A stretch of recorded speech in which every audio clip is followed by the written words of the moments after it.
మీరు ఇది ఇందాక సిఎస్ఆర్ సపోర్ట్ కోసం చూస్తున్నామన్నాను.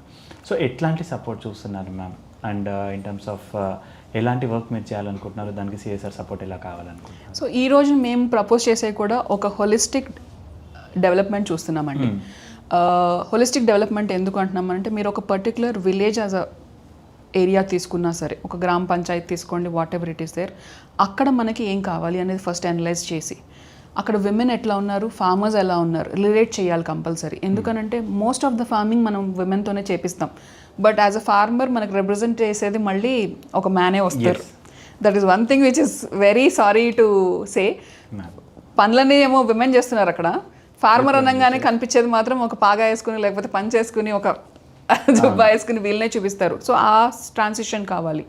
మళ్ళీ ఎందుకు అంటున్నానంటే, ఫార్మింగ్ మనం ఎప్పుడు చేస్తున్నప్పుడు, మేము ఇప్పుడు విమెన్తో ఎక్కువ మాట్లాడుతున్నప్పుడు, మేము ఇప్పుడు conversion of organic agriculture is one thing which we want to start off with. ఎందుకు? There is a reason behind it. It's not for promoting organic food to anyone. Land is getting degraded. మనం soil conservation చేయాలి compulsory. ఇప్పుడు మనకి ప్రస్తుతం ఉన్న farming లేయర్స్లో మనం చూసుకుంటే food వస్తుంది, but land is losing it's potential, but we need to revive it potential. So అందుకని మేము okay, we don't tell organic, we tell integrated farming. మీరు అంటే లైఫ్ స్టాక్ ఉంటుంది, ఆవులు ఉంటాయి, లేకపోతే గేదెలు ఉంటాయి, లేకపోతే కోళ్ళు, like all these livelihoods. So integrated value చైన్ని సప్లై పెడదామని. సో ఇప్పుడు డిఫరెంట్ సెగ్మెంట్స్ ఆఫ్ ఏమంటారు లైవ్లీహుడ్ ఆపర్చునిటీస్ మనం ఇచ్చామనుకోండి. ఒక group of community of 100 people తీసుకుని, 100 పీపుల్లో మీ ఇంట్రెస్ట్ ఏంటి, 100 పీపుల్లో 10 people might be interested in food, some people will be interested in some other activity, ఇంకొకళ్ళు లైఫ్ స్టాక్ యాక్టివిటీ ఇంట్రెస్టెడ్ ఉంటారు. వీళ్ళందరినీ ఒకటే ఎంటర్ప్రైజ్ లాగా చేయాలి అనేది. ఎంటర్ప్రైజ్ అనగానే చాలామంది ఏంటంటే బిజినెస్ పెట్టము మేము, మాకు ఫండింగ్ ఇదే ప్రాబ్లం అంటారు. లేదు, ఇక్కడ ఫండింగ్ ఉంటుంది, మీరే జనరేట్ చేసుకుంటారు దాన్ని. Like you already had opportunities to save this, you can actually make sure as an enterprise model. ఇట్లా ఫండింగ్ మనం ఫస్ట్ ఇనిషియల్ ఫండింగ్ మాత్రమే మనం సిఎస్ఆర్ నుంచి ఇస్తాం, అక్కడ నుంచి అది రెవెన్యూ జనరేట్ చేస్తుంది. యూజువలీ ప్రస్తుతం మనకు సిఎస్ఆర్ ఫండ్స్ ఎట్లా అయిపోయినాయి అని అంటే, డొనేషన్ చేసామా, అంతవరకు వర్క్ అయిపోయిందా, దాని తర్వాత దే గెట్ బ్యాక్. ఇక్కడ మనకేంటంటే మనం చేసిన ఫండ్తో సస్టైనబుల్ ఇన్కమ్ జనరేటింగ్ యాక్టివిటీ అక్కడ క్రియేట్ చేస్తే అది కంటిన్యూస్గా వాళ్ళు ఏదో ఒక యాక్టివిటీ చేసుకుంటూ ఉంటారు. సో ఇలాంటి యాక్టివిటీస్ మనం చేద్దామని. When there is requirement for a specific water sanitation కానీ, మెన్స్ట్రల్ హైజీన్ కానీ, లేకపోతే any specific activity we're ready to do it. So మేము ఇప్పుడు అడిగేది ఏంటి అంటే, సిఎస్ఆర్ ఏజెన్సీస్ని in fact think about rural development. ఎందుకంటే అగ్రికల్చర్ ఇస్ అంటే ఒక ఆర్ఫన్ సెగ్మెంట్ లాగా అయిపోయింది. విమెన్ లైవ్లీహుడ్స్ ఒకటి మనం క్రియేట్ చేసుకోవచ్చు. మీరు అడిగిన క్వశ్చన్లు ఏ సెగ్మెంట్స్లో చేస్తారు అని అంటే, రూరల్ డెవలప్మెంట్ ఒకటి, agri entrepreneurship, enterprise development, farm level, లేకపోతే organic agriculture, women livelihoods, women enterprise development, అలాగే స్టోర్ ఇన్ విలేజెస్, ఇలాంటి మోడల్స్లో చేద్దామని. స్మాల్ ప్రాసెసింగ్ ఫెసిలిటీస్ని ఎస్టాబ్లిష్ చేయడానికి కూడా వీ నీడ్ సిఎస్ఆర్ ఫండ్స్. ఎందుకనంటే మనం ఆ ఫండ్ ఫర్ మెషినరీ రన్నింగ్ ఇచ్చామనుకోండి, మేము మా ఆర్గనైజేషన్ ద్వారా ట్రైనింగ్స్ ఆఫర్ చేస్తాము. ఆఫర్ చేసిన తర్వాత వాళ్ళకి ఎక్స్పర్టీస్ వస్తుంది. ఎక్స్పర్టీస్ వచ్చినప్పుడు అది రన్ చేసుకుని దాని నుంచి ఎలా అంటే ప్రోడక్ట్ తీయాలనేది అర్థమవుతుంది. తర్వాత మళ్ళీ మా ఆర్గనైజేషన్ ద్వారానే మార్కెటింగ్ కూడా చేస్తాం. So we can close the circle there. Beyond this health and wellness మీద కూడా కొంచెం, ఎందుకనంటే చాలామంది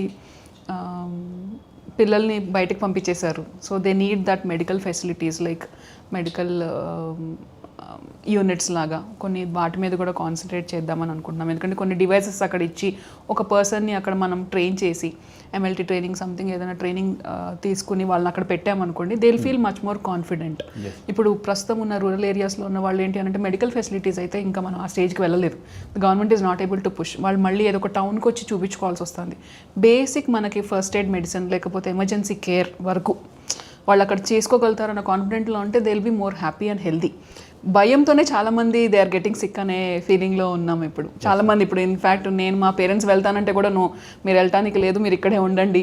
ఎందుకంటే మెడికల్ ఎమర్జెన్సీ వచ్చినప్పుడు it is difficult when we go to rural areas. If మనం ఒకవేళ మెడికల్ ఫెసిలిటీస్ని మనం చిన్న మెడికల్ ఫెసిలిటీస్ ఎమర్జెన్సీ కేర్ మనం అక్కడ ఇవ్వగలుగుతాము, పెట్టగలుగుతాము అని అంటే, most of the elders will love to go to villages. చాలా ఊర్లు ఇప్పుడు ఖాళీ ఇళ్ళు, మా ఊరే చూసుకుంటే ఇళ్ళన్నీ ఖాళీ ఉంటాయి. ఎందుకనంటే ఒక జనరేషన్ వెళ్ళిపోయారు, నాయనమ్మ తాతగారు వాళ్ళు చనిపోయారు, తర్వాత మా ఫాదర్ ఉన్నంత వరకు వెళ్ళేవాళ్ళు ఇయర్లీ వన్స్, ఇయర్లీ థ్రైస్ అట్లా. మేము ఇయర్లీ వన్స్ వెళ్తున్నాము. బట్ మాకు రూట్స్ అనేది ఎట్లా అంటే విలేజ్లో ఒక ఐడెంటిటీ ఉంటుంది కదా. సో ఐడెంటిటీ కాపాడాలనుకుంటే మనం ఆ ఫెసిలిటీస్ ఉన్నాయంటే మేము మా పేరెంట్స్ని పంపిస్తాం. All we need is like to secure our parents health and everything. That is the primary responsibility. మనం కూడా వెళ్తాము. ఎందుకంటే మేము మమ్మీ వాళ్ళని వరంగల్ నుంచి హైదరాబాద్ వద్దు అనేది అని కూడా, మీరు వరంగల్లో ఉంటే ఇప్పుడు మా పేరెంట్స్ ఇక్కడే ఉంటారు కదా, పిల్లల్ని తీసుకెళ్తానికి ఉండదు. 4 కిలోమీటర్ల దూరంలో ఎక్కడ తీసుకెళ్తాము, వెళ్తాము వచ్చేస్తాము. అదే వేరే ఊర్లో ఉన్నారనుకోండి, వీల్గో వెకేషన్కి వెళ్తాం. కానీ సో మనకేంటి అని అంటే ఇంకా విలేజెస్ లింక్ ఉంటే ఏంటి అని అంటే పిల్లల్లో కూడా మనకు ఆ డెవలప్మెంట్ డిఫరెంట్గా వస్తుంది. సిటీ దీంట్లో మనం ఈ అర్బన్ సిటీలో అర్బన్ లివింగ్లో ఏమవుతుంది అంటే ఆ రూట్స్ టు విలేజెస్ పోతున్నాయి. ఆ కనెక్షన్స్ మనం ఎప్పుడు మిస్ అవ్వకూడదు. బికాజ్ ఎందుకనంటే అక్కడ అది ఉంటేనే మనం ఇక్కడ ఏం చేసినా కానీ ఒక వాల్యూ ఉంటుంది. ఇప్పుడు ఆ స్ట్రక్చర్ లేకుండా మొత్తం మనం సిటీలో చేసుకుంటే I don't feel that is sustainable approach. And అలాగే మీరు ఇప్పుడు అందరూ ఎవరిని చూసినా కానీ ఆంటర్ప్రీనర్స్ అంటే అందరూ సిటీకే వచ్చి బతకాలి అనుకుంటారు, లేకపోతే కొత్త బిజినెస్లు స్టార్ట్ చేయాలని అనుకుంటారు. కాకపోతే మీ ఆలోచన చూసినట్టయితే మీరు విలేజ్ లెవెల్లోనే అట్లా ఆంటర్ప్రీనర్షిప్స్ అక్కడే స్టార్ట్ చేయాలని అనుకుంటున్నారు. దానికి మెయిన్ రీజన్ ఏముంటాయి మ్యామ్? మెయిన్ రీజన్ ఏంటి అని అంటే సింపుల్. ఒక మీకు చిన్న చెప్తాను. మా తాతలు కానీ ముత్తాతలు కానీ ఎవరైనా సరే వాళ్ళు ల్యాండ్ కొనుక్కుని వాళ్ళు దాని మీద అగ్రికల్చర్ మీద ఉండేవాళ్ళు. ఇప్పుడు ఉన్న జనరేషన్ కూడా ల్యాండ్ ఉంటుంది, అగ్రికల్చర్ ఉంటుంది. అగ్రికల్చర్ దాంట్లో ఒక ఎకరమో అమ్మేసేసి పిల్లల్ని చదువుకోవడానికి బయటకు పంపించేసేసి వాళ్ళు ఉద్యోగాలు చేసుకుని మళ్ళీ తర్వాత అదే ల్యాండ్ కొనుక్కుంటున్నాం. ఎందుకు కొనుక్కుంటున్నాము? ఐడెంటిటీ. విలేజ్లో ఉన్న ఐడెంటిటీ మనకు సిటీలో దొరకదు. అండ్ ఫస్ట్ ఆఫ్ ఆల్ మీకు రికగ్నిషన్ కానీ రెప్యుటేషన్ కానీ విలేజ్లో ఉంటుంది గ్యారంటీగా. ఆబ్వియస్లీ ఏంటి అని అంటే ఎవరైనా సరే మళ్ళీ విలేజ్లో మనం ఏం చేయగలుగుతామని ఆలోచిస్తారు. బాగా సంపాదించుకునే వాళ్ళు కొంచెం పెద్దగా కాంట్రిబ్యూట్ చేస్తారు, లేకపోయినా సరే విలేజ్కి వెళ్ళాలి అనేది ఉంటుంది. మోర్ ఓవర్ ఏంటి అని అంటే అందరము ఇట్లా మైగ్రేషన్ వస్తున్నాం. ఇప్పుడు ఎందుకు వస్తున్నాం బయటికి? విలేజ్ నుంచి బయటికి ఎందుకు వెళ్తున్నాం? ఉద్యోగ అవకాశాల కోసం కానీ ఎడ్యుకేషన్ కోసం రావటం నేను తప్పను. ఎందుకంటే that you need to learn. But ఈ ఎడ్యుకేషన్ని మనం విలేజ్లో మనం ఇంప్లిమెంట్ చేసేటట్లు ఆలోచన విధానం మార్చుకుంటే కనుక అక్కడ ఆపర్చునిటీస్ని క్రియేట్ చేసి, ఇప్పుడు ఆర్గనైజేషన్స్ చాలా, ఇప్పుడు మా లాంటి ఆర్గనైజేషన్స్ అన్నీ they are working only to rural enterprise డెవలప్మెంట్లో వర్క్ చేస్తున్నప్పుడు ఇప్పుడు ఎనీ పర్సన్ ఇప్పుడు ఎవరైనా వచ్చారనుకోండి, వాళ్ళ స్టేటస్ ఏంటి, సో వాళ్ళ ఎడ్యుకేషన్ ఏముంది, సో వాళ్ళకి రిలేటెడ్ ఉన్నవే మేము ఎంటర్ప్రైజ్ అటాచ్ చేస్తాం. Whether it's a man or a women, we have no gender distinction here. వాళ్ళు అక్కడ చేద్దాం అనుకునే ఆలోచనతో నా దగ్గరికి వస్తారు. That is the most happiest thing అంటాను నేను. ఎందుకు వాళ్ళ ఊళ్ళల్లో వన్ మోర్ కన్సర్న్ ఏంటి అంటే ఈరోజు అగ్రికల్చర్ ల్యాండ్ని మనం కాపాడుకోవాల్సిన అవసరం ఉంది. అన్ని రియల్ ఎస్టేట్ హబ్స్ లాగా అయిపోతున్నాయి. రియల్ ఎస్టేట్ అయిపోయిన తర్వాత అగ్రికల్చర్ మనకి if you are not able to retain, again the problem with the food security comes. మనం అగ్రికల్చర్ రిలేటెడ్, ఫుడ్ రిలేటెడ్, లేకపోతే విమెన్ రిలేటెడ్ అక్కడే మనం క్రియేట్ చేయగలిగితే, ఈ యూత్ని ఎవరినైతే మనము ట్రైన్ చేసి వాళ్ళని అక్కడ రూరల్ ఎంటర్ప్రినర్స్గా క్రియేట్ చేయగలిగితే, everyone will have a ecosystem there.